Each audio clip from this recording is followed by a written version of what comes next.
What's going on, everyone? My name is Andy. Welcome back to another FPL video. Today we are looking at the best fixtures from game week 5 to 8. So always important to plan ahead. Get players in with decent fixtures. I know there's form over fixtures, fixtures over form.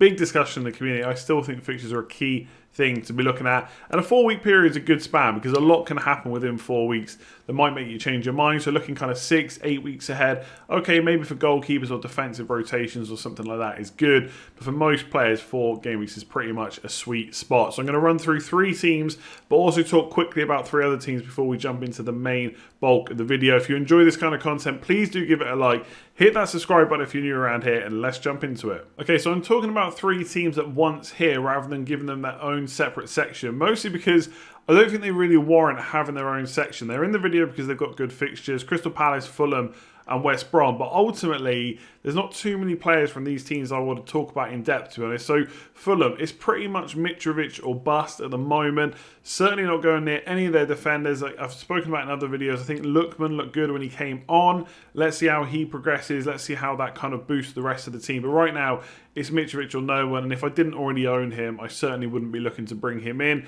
West Brom is kind of Pereira or bust at the moment. Again, wouldn't be going anywhere near defenders, although Johnson, the goalkeeper, is making quite a few saves. So if he can potentially at some point nick the odd clean sheet, he could be a good option. But even those wildcard, I think, are looking elsewhere. Martinez, Meslier, whoever it might be. I don't think most people are looking at the West Brom goalkeeper. And so Pereira's kind of not got to do it on his own, but he is going to be the main person to get points. And if he doesn't perform, the rest of the team probably isn't likely to perform. Certainly wouldn't be going for any of their other midfielders right now. Dean Garner maybe at some point, but strikers just kind of off the list for me to bring into FPL. And then Crystal Palace, there's a lot of talk about Zaha at the moment. I keep seeing people say Zaha or Barnes, Zaha or Grealish. Most of the time my answer is always the one that's not Zaha. There's always a point in the season, and you shouldn't be biased against players, I know that, right? And I say that all the time. But there's always a point in the season where Zaha seems to be an option, and he never carries on those performances. He never carries it on from an FPL point of view, scoring points week in, week out. I think Grealish, okay, it's a little bit knee-jerky, but I think he looks a better option. I think Harvey Barnes is still a better option. James Rodriguez for a little bit more money, probably a better option as well. There's just not many reasons for me to go for Zaha as it stands. But if you're ever going to take a punt on him, now's the time because the fixtures are good. I think once a set, maybe Batshuayi or someone settles into a striker spot, we see what Eze's like. Maybe we'll look at other attackers, but for me it's Zaha or no one. And defensively, I just think there's so many better options, and everyone's probably already got Mitchell or Ferguson at the moment anyway, so there's no real need to spend extra money on a Palace defender because they're just better options for the price. Okay, so we'll start with Brighton up first. Now, the thing I like about Brighton is they've got a budget option who's a viable option for our FPL teams in each position. So you've got Ryan in goal, you've got Lamptey in defence, Trossard in midfield, and then more pay up front as well. As always, I kind of talk over the team in general, but I usually put 3 players in particular that I would maybe look to target on screen. So Lamptey, Trossard, and more pay are here. I think Matt Ryan's okay, but again, I think if I was going for maybe a goalkeeper and a defender combination from Brighton and Villa, for example, I definitely opt for Martinez in goal and having Lamptey up front, or not up front, in defence, rather than having Ryan in goal and going for an Aston Villa defender. So I do like Lamptey. I think they've not kept many clean sheets so far. I think it's just the one against Newcastle. They have played some tough games so far though. So Everton, Man United and Chelsea, 3 of the toughest teams they'll probably face this season. Obviously they've still got the likes of Arsenal, Liverpool, Man City to come, but they've had pretty tough opening fixtures. And they've done okay, right? They shouldn't have probably lost to Man United. The Chelsea result, okay, Chelsea scored 3 goals, but they weren't exactly brilliant goals. I think the expected goals was very similar between them. Obviously, Chelsea do have a little bit better quality of player when it comes to actually finishing, etc. But it was a Zuma, I think Zuma scored from a corner, didn't he? And Reece James scoring an absolute banger from outside the area. So that's not going to happen a lot. So I still think defensively, we don't quite know exactly how good they're going to be. Obviously, there's a lot of speculation about them being decent. They got Webster, Dunk, and Ben White there as well now, so they're playing 3 at the back. But because they're playing 3 at the back, the wing back in Lamptey just looks like the best option if you can spare that extra 0.2 million because he has risen twice. Annoyingly for owners, He has come off at half-time a couple of times, or come off before the 60-minute mark. Hopefully, he's got a yellow flag now. Hopefully, he'll be fit going into game week 5. And the fixtures look great from a defensive point of view. Crystal Palace away, never scored too many goals. West Brom at home, Burnley at home in the next 4. Spurs away is probably going to be difficult. I think they are looking like a decent team this season. Much better than they were probably last year, even though they weren't bad last year. But I think they are probably going to be a step up this year, as we'll discuss soon. So Lamptey, a great option. I'd definitely look at him and Wildcard if I was trying to cheapen my defence a bit. Trossard, I think, is a nice option at 6 million. There's not a huge amount of options around that price, although we did see Armstrong get points at the weekend, although he's now having to isolate and stuff, so we'll have to wait and see when he's back. We'll go St. Maximin as well if he plays in that number 10 position. Could he be better? Foden, 6.6 I think he is now, so he could be an option too. So there are players around the 6 million mark, but Trossard, now he's got the fixtures, is probably one of the better options. And one of the problems we've had with Brighton in the past is kind of nailed onness, and obviously we see Potter rotate quite a lot. He hasn't really done that so far, so maybe the likes of Morpay and Trossard are not going to be so much of a rotation risk as they maybe were before. Not to say that he'll never rotate them, but hopefully it's looking a little bit more positive this year. So versus the likes of maybe Neto and Podence, who again we're going to speak about in a little bit, who we're not completely sure are nailed on. It was pretty decent they both started the last game and Traore was on the bench, but I don't know if that's always going to happen. Whereas Trossard's a bit more of a key man for that Brighton team, so he looks good. And Morpay I still like at 6.6 million. There's other options around that price, of course.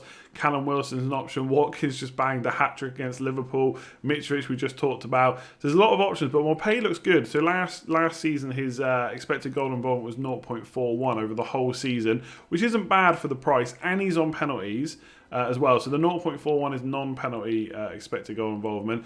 This year, it's already over 0.5. Now, just because he's had an increase over 4 games doesn't mean he's going to keep that up. But the fact it was against pretty tough opposition makes it quite promising. Even if he dropped down a little bit, he's still maybe looking like a better option than last year. So I still really like him, especially for the next 4 fixtures. And then you've always got the option of going down to maybe an Antonio in game week 8, or you could wait till game week 9. There's so many options around the 6 to 6.5 million mark in FPL right now up front. The Morpay can be quite a nice placeholder. So I think I'm liking the looks of Brighton. Would I mind having 3? Probably not, to be honest. You've even got Basuma, a 4.5 million midfield option too. But Lamptey in particular in defence, I like Morpay as well. And Trossard around that price is one of the best options for sure. So Spurs next, and they are looking pretty good. And they've still got Gareth Bale to add to the mix. I've said on another video this week already, I think Højbjerg's made a big difference. Obviously, Doherty's come in, and Aurier's done quite well at right back as well. So I'd be a little bit wary about buying a fullback right now. The fact that Doherty missed a game like Man United wouldn't make me that confident that he would keep playing for like 5, 6, 7 weeks in a row. It looks like Mourinho is going to rotate that. And to be fair, he did say that would happen. On the left side, I guess you've got a pretty similar situation with Reguilon and Davis. The difference is, I think Aurier and Doherty can kind of do the same job. Whether or not Aurier's as good a defender, that's up for debate. Whether or not Matt Doherty's even that good of a defender, you know, when you take out the attacking potential, again, that's up for debate. But I think they're very similar players. The difference with Davis and Reguilon is, I think Reguilon is a bit younger and he's got more energy to get up and down the pitch, right? And I think that's really key when you're playing 4 at the back. If you can get a fullback that can join the attack but also get back quickly when there's defence to be done, I think that's why Reguilon's going to get a few more starts than maybe Doherty will. And I'm not saying Doherty is now a massive rotation risk, but I feel like, and maybe I've got it wrong, if you're a Spurs fan, let me know in the comments below, but I feel like Doherty is probably going to rotate a little bit more often than Reguilon is on the left, because I just think Ben Davies is not the same type of player. Really good cross on him, Ben Davies that is. He can join the back 2 to form a 3 when they're playing an attack, but I think Reguilon just gives them a bit more to kind of overload on attacks, if that's the way that Mourinho wants to go with it, especially on like a counter or something like that. So he probably is the better option. And also, he's a little bit cheaper as well, right? So that's something to consider, 5.5. So it's a little bit dodgy about fullbacks right now, but I think Reguilon will be the one I would go for. And in attack, who else? There's no other options. Son, okay, what more do I need to say about them? They've done so well already. Have they been a little bit fortunate? Potentially, right? We know that Southampton played a high line. Man United capitulated, but let's not forget, Spurs were very good. We shouldn't just write them off as it was a Man United bad result, a Southampton bad result. They still have to take advantage from it, and they did the job. And for me, I still prefer Son, but I always probably will because he's a bit cheaper and he's listed as a midfielder. he's pretty much as nailed on as Kane. The only thing he doesn't have is penalties. Is 1.6 million worth of penalty. And also I do think still, although there is Trossard I've just talked about, and obviously Podence and Neto and players like that, I still think in the budget option, the kind of 6 to 6.5 million, there are more options up front than there are in midfield. So depending on your team structure, it might be easier to fit Son in. Although when you come up to 7 to 8 million, there's more options in midfield. So it depends how much money you're spending on these slots. But Son looks great. Kane looks really good as well. I think getting back to his best, to be honest, at this point, the way he's playing. I know he's playing, at times he's distributing the ball to Son, and obviously it's much better to have Son scoring goals. But Kane is still getting goals as well. And he's on penalties, and there's been quite a few of them already. And the fixtures just look incredible. So even if they've been a little bit fortunate, they've got the fixtures to continue to back it up. So West Ham, Burnley, Brighton, West Brom looks absolutely incredible. West Ham have conceded no big chances so far. They are defending quite well. Can they keep it up against Spurs? It's going to be a much more difficult task than perhaps they've had so far. But yeah, I'd like to be invested in Spurs right now if I had a couple of extra free transfers. I think Reguilon looks like an interesting punt on wildcard. I'd probably swing to Ben Chilwell instead. But if you want to take a punt, Reguilon's an option. And Son or Kane is going to be in pretty much everyone's team soon. So we've got Wolves up as well. Their fixtures, of course, looking good. Otherwise, they wouldn't be in this video. So Leeds away, Newcastle at home, Crystal Palace at home, and then Leicester away. I'm not sure what to make of that Leeds game. I just think the way they played so far, you kind of got to put it as a green fixture because ultimately, from a defensive point of view, I think Wolves could do okay. And from an attacking point of view, Leeds have conceded quite a few goals this season. But when I think to the way they played against Man City and the way that Wolves play, like Wolves is quite a slow build-up team. They don't really counter-attack. And even if they did, if Traore's not playing, who's going to have the pace there? Podence and Neto are not slow by any stretch, but Jimenez is not going to cause Leeds too many problems, at least on a counter-attack. And I just think the build-up play is something that Leeds might be able to handle. So I'm not sure whether that should be a green or an orange fixture. Let me know in the comments below. I'd say most people would just see that Leeds have conceded loads of goals, and that's fair enough, right? There's no reason why Wolves can't score, but they might find it difficult. I think the one problem I have with Wolves at the moment is the investment points are just a little bit tricky, right? If you don't already own these players, if you do, fair enough, you probably just keep them. But Sice, for example, they've bought quite a few defenders. Could we see a situation where their new left back, Nori, plays left wing back, Marcel comes in at left centre back, Sice goes out of the team, Dendoncker might get a go there. The one thing I would say is Sice has barely missed a game apart from being rested since like game week 4, 5 or 6 last year. So he's about as nailed, or has been about as nailed as it gets. He's not putting the great performances maybe, but even like last week when Kilman came in against Fulham, Sice was put out as left wing back. Now, they didn't really have a huge amount of other options to play there, but it just kind of shows you that he is quite important to this team. So I don't think it's a massive risk buying him. But given that Semedo's only 0.4 million, he's very attacking. They could have a left wing back at only 5 million. We just don't know exactly who's going to play there week in, week out. There might be better options, but if you're buying right now, I still don't see a huge issue with buying Sice.